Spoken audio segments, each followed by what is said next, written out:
Time is the key to the One Piece.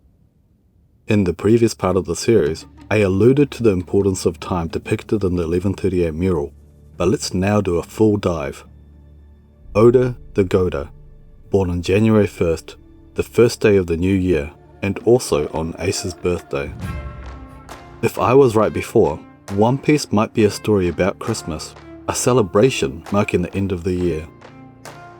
Roger was born on the final day of the year, 31st of December. In Japan, kids receive money from their parents and grandparents on New Year's Day, which is called otoshidama, and is typically gifted in an envelope. Given that Oda was born on New Year's Day, I'd bet he was one of those kids who got his birthday, Christmas and New Year's gifts all wrapped up into one measly present. Who knows if his birthday was even celebrated properly. In his author's notes in volume 58, he even complained about being born in the year of the rabbit and being a Capricorn, saying, "I don't want to be some damn weakling animal like that." So I'm sure there were days Oda cursed his luck for being born on such an inconvenient day. But maybe that's exactly why Oda became so attuned to the passage of time, more so than most. He likely spent time reflecting on how the passage of time influences everything around us. Nature, culture, and our moods. And this became woven into the fabric of One Piece. Of course, this is all speculation, given Oda remains somewhat of a mystery, especially to us in the West. But it's hard to ignore the fact that when you look at One Piece, Oda's preoccupation with time shines through in the smallest details and the grandest arcs alike. In the story we have Toki, whose name literally means time, with one of the only confirmed devil fruits from the Void Century, whose ability allows people to leap forward in time. There's also my goat Bonnie, who can manipulate age and access alternate timelines, Shinobu, who can ripen or age things, and Sugar, who is ageless and can make immortal toys. There's also prophecies told by Granny Nyon and Madame Charlie, and Viola, who uses Sennigan, meaning foresight. Not sure why all these examples are women though. Oda, if you want to chime in the comments below, that would be insightful. We also have future sight demonstrated to us by a select few like Luffy, Rayleigh, Katakuri, and Shanks. The Vinsmoke siblings, Reiji, Ichiji, Niji, Sanji, and Yonji all have names that refer to time. Their names mean 0, 1, 2, 3, and 4 o'clock. There's also Luffy's Gear 5, which makes him age forward. The energy steroids in the Tamatabako of Fishman Island, which also makes his users age forward.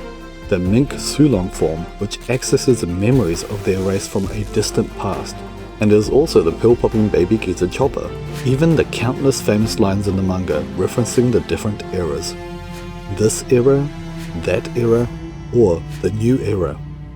And we shan't forget, the Void Century, the greatest mystery in the story. The One Piece logo itself starts to look like a nod to time and clocks. Oda explores time manipulation in One Piece in many ways, from time leaps and age manipulation, tapping into distant memories and immortality. This theme runs deep, and the One Piece world and its characters interact with time through prophecy, foresight, and the cyclical nature of its events, blurring the lines between the past, present, and future. In Eiichiro Oda's One Piece, time is absolutely essential. But Oda's exploration of time isn't just abstract. Let me show you. The analog clock begins at 12, which can be read as either 0 o'clock or 12 o'clock. There are 60 seconds in a minute, 60 minutes in an hour, and 24 hours in a single day. 7 days in a week, roughly 4 weeks in a month, and roughly 30 days in a month. I'm sure you're all familiar with this, being the intelligent people you are, but try to keep these numbers in mind as I go through this video. One Piece Chapter 1 is titled Romance Dawn. Chapter 100, the first chapter of Volume 12, is The Legend Begins. So chapters 1 through 99 is the prologue, the dawn of romance, and the legend properly begins in Volume 12. 12 is the number that represents the start of a new day, the 0 point, where the hands of the clock reset. Volume 12 is when Luffy is at Log Town, the town of the beginnings and the end. It was also the birthplace of Goldie Roger, who set the story into motion. Log Town is likely also the location of the end of the story. Log Town, Log Post, Eternal Log, Logbook. To log is to track, monitor, or document the passage of time and the events within it. So log town is where you begin your log. Luffy's gear system could tie into the Industrial Revolution as previously mentioned, but also the gears needed for the inner workings of a clock. If the Grand Line itself were likened to a clock, its islands would mark the specific moments in time. The different routes, they could represent alternate timelines, paths we could have taken. The journey of the hands on a clock starts at its peak. This mirrors the journey of Reverse Mountain, where Luffy and his crew travelled up to the peak of the mountain, which is part of the towering red line. Once they reached the peak, they descended to Twin Cape, twin possibly being a nod to the top of the clock, representing both 12 and 0 o'clock. Now, let's take a quick tangent for those who weren't satisfied with the Shamrock twin reveal. Oda has been dropping hints throughout the story, so it's not actually out of nowhere. The theme of twins, siblings and clones is seen repeatedly from the Vinsmokes, Lola and Chiffon, to the Guppy quintuplets, Rock and Scotch, and even Sanji Saviour's Splash and Splatter. This recurring motif hints at something deeper about identity and what makes a person unique. Is it our DNA, our environment, or something more? Back to the Grand Line's journey symbolizing the clock.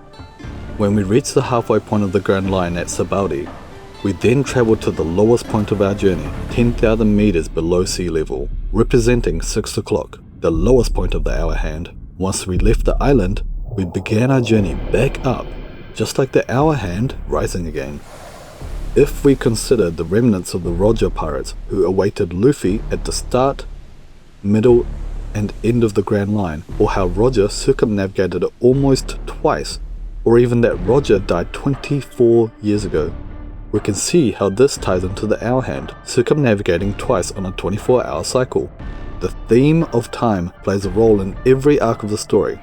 The concept of time limits is explored in about 84% of the arcs since volume 12, when the legend truly began. Examples include the Time Bomb and the Clock Tower of Alabasta, the Death Pier of Skypiea, the Aqua Laguna of Water 7, the Rise of the Sun in Thriller Bark, the Gear 4 time limit in Dressrosa, and Ace's execution at Marineford.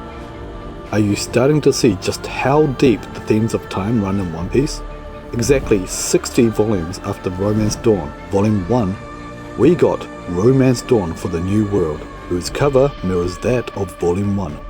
The kanji for dawn here is read as Yoake. The second kanji means bright light.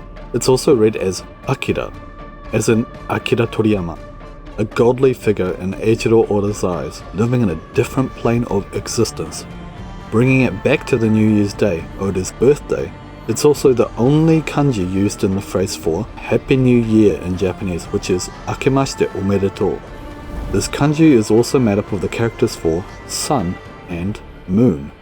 It's no understatement to say that these two celestial bodies are amongst the most important symbols in One Piece. The sun and moon, yin and yang, fire and ice. Shanks' griffin the cat, and Shamrock's Cerberus the dog.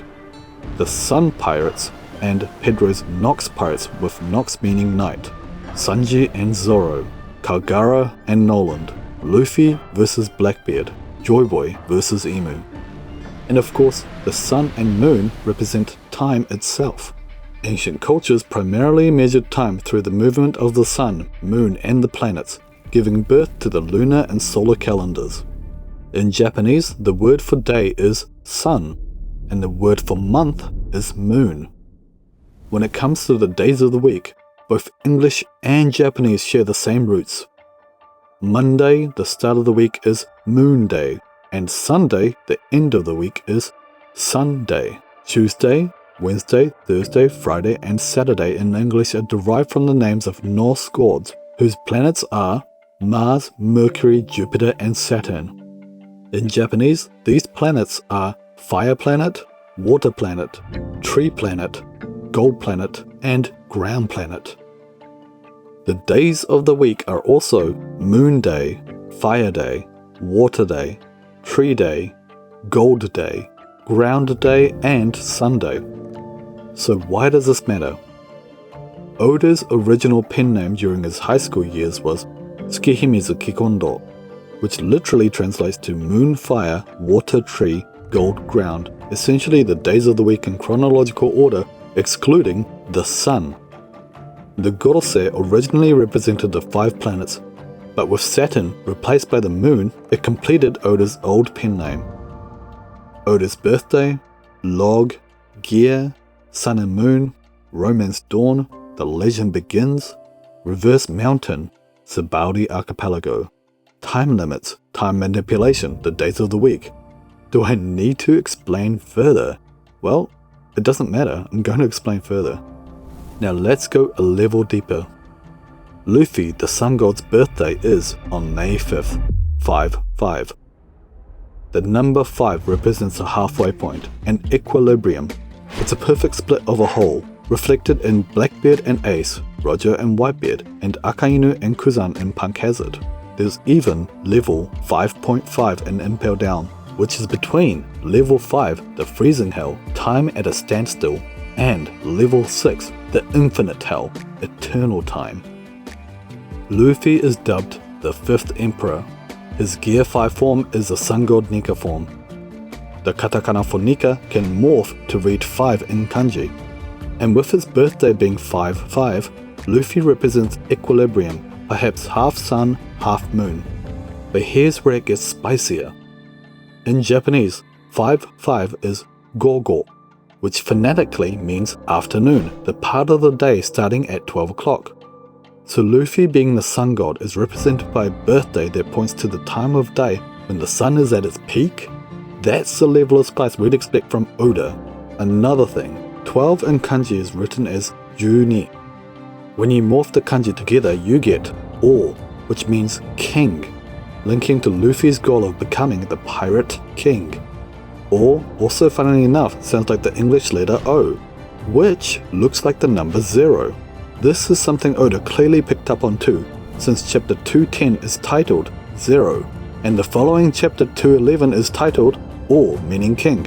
So 12 and 0 could represent the start and the end, all and nothing, and the two halves of a whole, and kingship. This actually connects to why Vivi won't be a Straw Hat, at least not until the very end. Oda gave Vivi the Straw Hat crew number of 5.5. She was also the first to semi-join the crew at the very start of the Grand Line journey.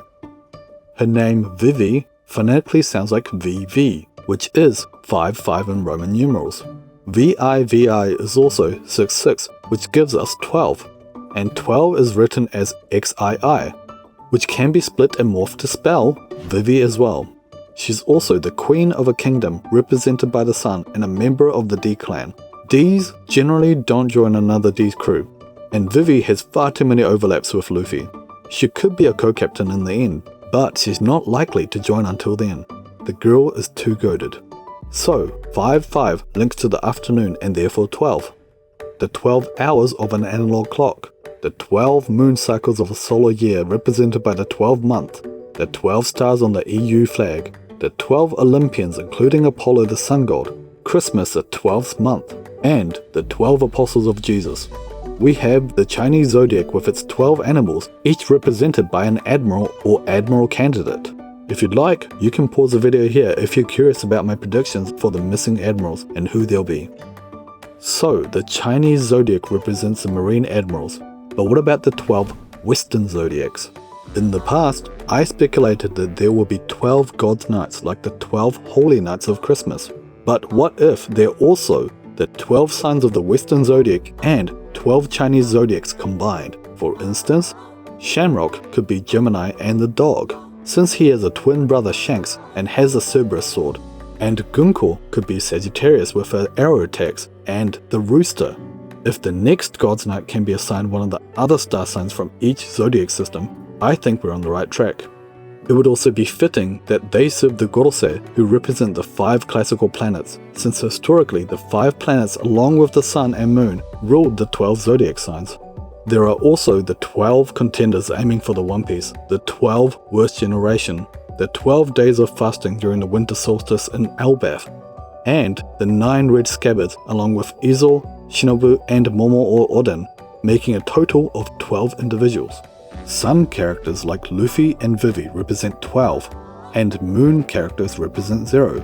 Emu's Mu meaning nothingness and void, much like Blackbeard's black hole, which is also a void and his first ever bounty of 0. In the story, the sun is usually tied to legends, religions, and belief, whereas the moon is sometimes tied to technology. But like Inuarashi and Nekomamushi, both the sun and moon are needed. Two halves merge to become one piece. Take the Straw Hats for example. The order in which they joined actually follows the solar-lunar cycle.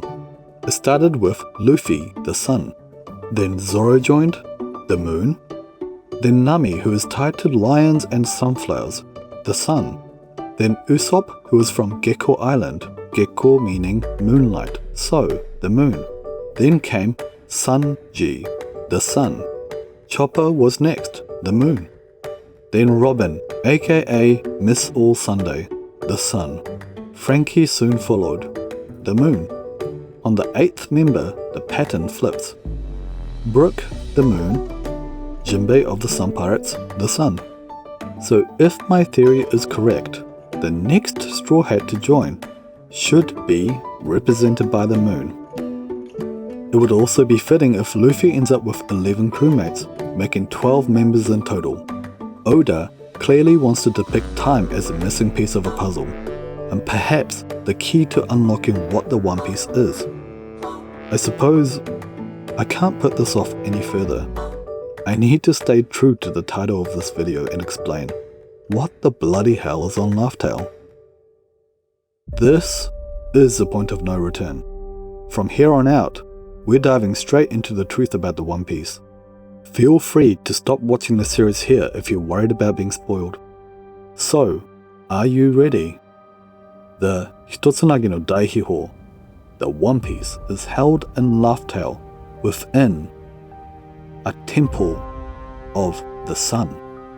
This temple of the sun at Laugh Tale will be dedicated to the winter solstice, the summer solstice, and the sun and moon. A structure designed as a solar-lunar calendar. Geography piece was dedicated to connecting the Great Kingdom to the United Kingdom. If Joyboy, who was born in the Great Kingdom, was the individual who left the One Piece on Laugh Tale, the UK should have a link to time and a Temple of the Sun, right? Well, in England, we have two iconic landmarks that fit the bill. Big Ben, the name of the great bell inside the giant clock tower at the Palace of Westminster for one. The word clock is derived from clocker, meaning bell. Historically, bells were rung periodically to indicate time before clocks had faces or hands. In Japan, bells are rung during Oda's birthday and New Year's Day to welcome, well, the new year. In One Piece, we have the Golden Belfry Bell and the Ox Bell, with the latter rung to also signify the beginning and the end of the year. The second major landmark in England tied to time and a Temple of the Sun is Stonehenge. Stonehenge is a prehistoric monument and its origins are shrouded in mystery, having been built thousands of years ago. One prevalent theory is that Stonehenge functions as a lunar solar calendar, a system that tracks both the moon's phases and the sun's positions to measure time and predict the changing seasons. The monument also aligns perfectly with the heel stone here, aligning with the first sunrise of the summer solstice, the peak of summer. Another part of the monument lines up with the sunset of the winter solstice, the peak of winter. Lunar solar calendars like these were crucial to ancient agriculture, helping farmers track the seasons and time their harvests. Agriculture was the foundation of human civilization's advancement, and time, or rather the tracking of time, is what made it all possible. In the past, I tied Joyboy to Saturn, the Roman god of agriculture, wealth, and time, considering Saturnalia, the predecessor to Christmas, or Luffy's straw hat tying into farmers and the common folk. I figure I'm on the right path here with my previous videos. Some theories even link Stonehenge to the sacred temple of the mythical Greek realm, Hyperborea. I talked about this in depth in my Christmas piece video as well, but Hyperborea was said to be located in the furthest north of the world, where mythical giants who were one-eyed and fair-haired dwelled. The most sacred and central location within Hyperborea was the Temple of the Sun, worshipping Apollo. Apollo was one of the 12 Olympians and the god of the sun, music, and prophecy. The land itself was bathed in perpetual sunlight, producing 2 crops of grain per year and covered with beautiful forests. The so-called Garden of Apollon was described in text as paradise. Just picture paradise farms in Wano, but hyperbolized on a Gear 5 scale. So, Stonehenge and Hyperborea may have directly inspired the layout and purpose of Laugh Tale. Just like Stonehenge with its large standing stones arranged in 2 circular rings and the heel stones set apart, Laugh Tale's Temple of the Sun could have poneglyph-like stones in a similar pattern, with the One Piece itself housed off to the side.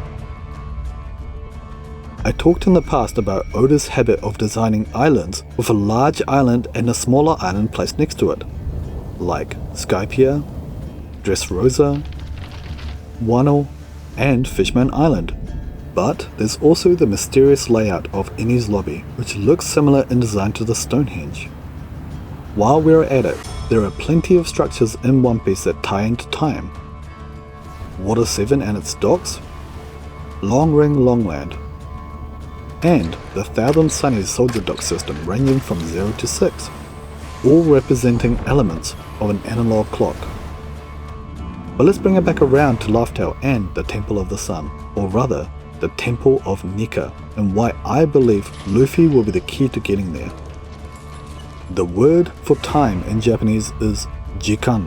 Now, here's where it gets interesting. The first kanji for jikan also means time, but more like a specific moment in time. But here's the mic drop. This kanji is actually made up of 2 other kanji. The first half is sun, which you may already recognize, and the second half is temple, so quite literally, time equals Temple of the Sun. But wait, here comes the second mic drop. The second half of jikan, kan, is made up of 2 more kanji. The first is sun again. Yeah, we're seeing a pattern here. But the second is mon, meaning gate. So you've got Temple of the Sun and Gate of the Sun. Now let's bring this back to Monkey D. Luffy. Mon, ki. Mon as in gate, and ki. Gate, key. So Luffy is the key to the gate that leads to the Temple of the Sun. In the next part of this series, we'll finally tackle the big question. What is the One Piece? Stay tuned.